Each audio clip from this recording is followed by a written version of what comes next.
Hey y'all, it's Justin Overton, Executive Director and Staff Riverkeeper at Coosa Riverkeeper. Thank you so much for taking a few minutes to watch this video. The purpose of this video is to educate you about what PFAS are, how you can reduce your exposure, and what you can do to protect yourself, as well as ensure that there are further regulations to protect future generations from this forever chemical. So let's dive in. So what are PFAS? PFAS are per and polyfluoroalkyl substances, PFAS.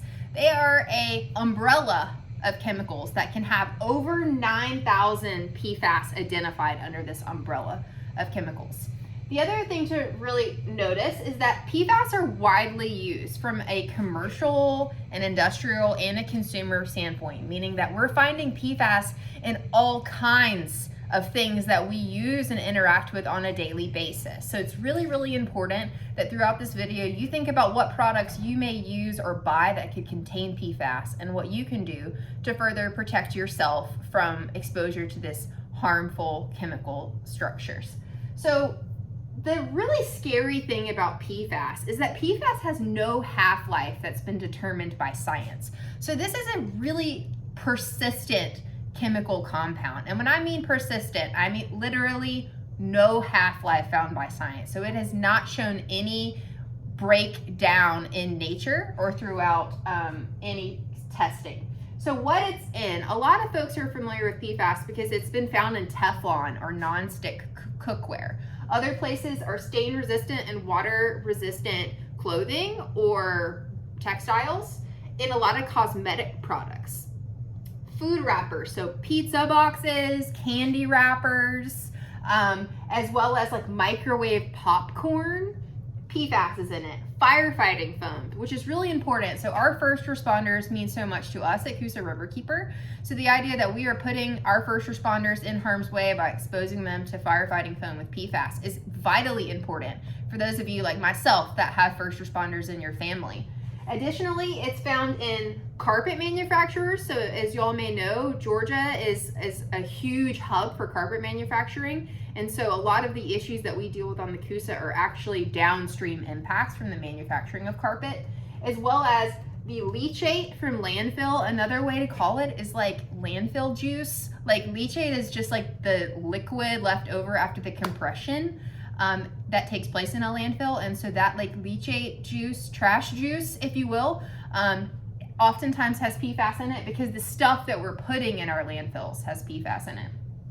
And then biosolids. So if you've ever watched me do these whiteboard videos, we've done a lot about the impacts to the proposed animal rendering plant up in Gadsden. So biosolids are an incredibly widespread way that the actual solid matter after a landfill a solid matter from a wastewater treatment plant. So biosolids oftentimes can have PFAS in them.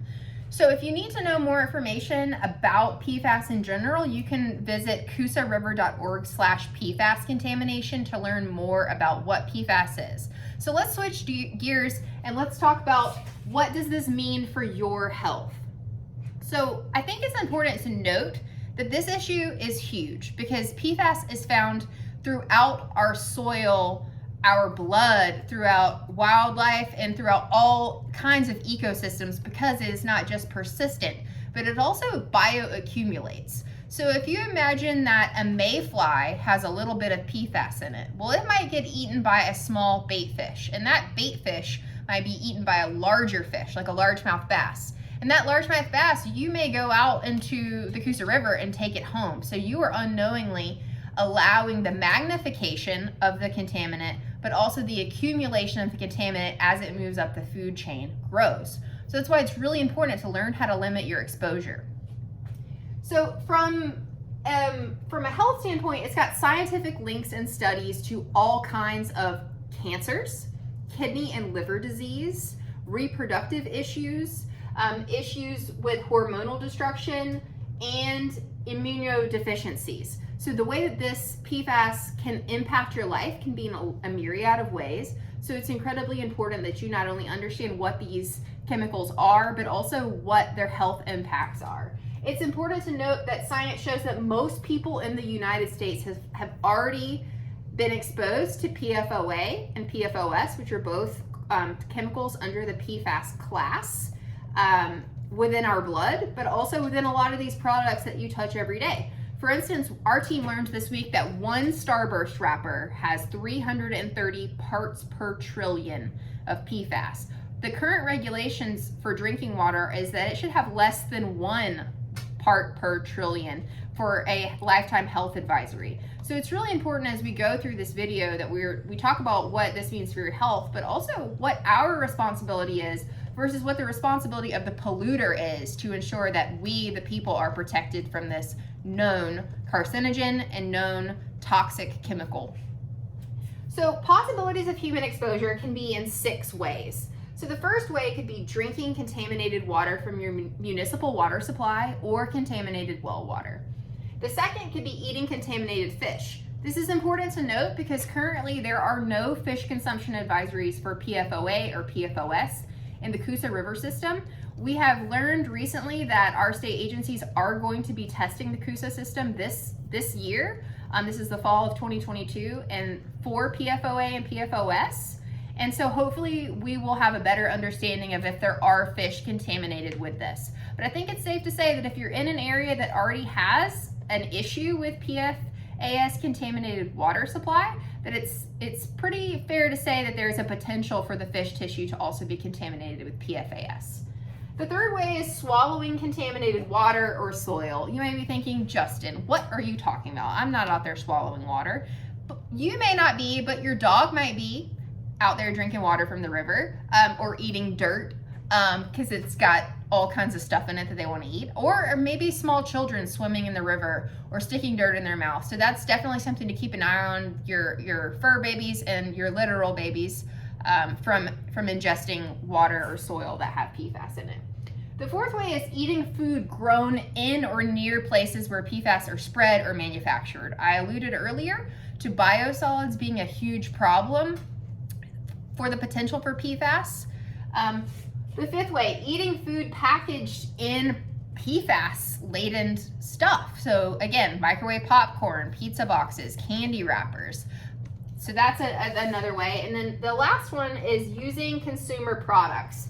So if you have Scotchgard or certain cosmetics that could contain PFAS, making that choice if you can, and if it is cost effective to reduce your exposure. So there are a multitude of health risks that I just threw at you, and my quick nature is not to make you, the viewer, feel like this isn't important. We just have a lot of information to get through. So again, if you're freaking out right now, I want you to take a deep breath, because the next section of this video is going to talk about what you can do at your home or your office or your lake house to reduce your exposure.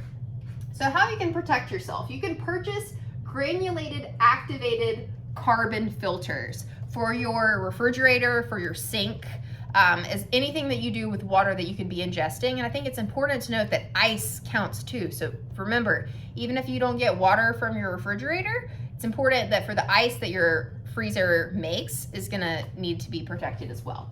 So investing in reverse osmosis systems. For a lot of folks, that's not really financially viable at this point. So I think at a minimum, if you can, investing in the carbon filters is a great first step.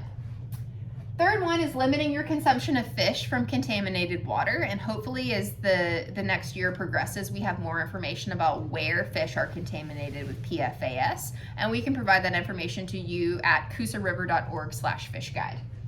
And again, there are some great websites, environmentalworkinggroup.org, so EWG.org, or waterkeeper.org/PFAS has lots of information about how PFAS is a pervasive national issue. This week, waterkeepers across the United States released a huge press release where 83% of the waterways that waterkeepers collected samples across 114 waterways showed PFAS in some concentration or elevation. And so it's important to understand that although this might be an issue you're watching because you care about the Coosa, there are friends and family, I'm sure, across the nation that you love that are also being impacted by this issue. So although this is hitting close to home with the data that we released this week, it's important to understand this is a global issue.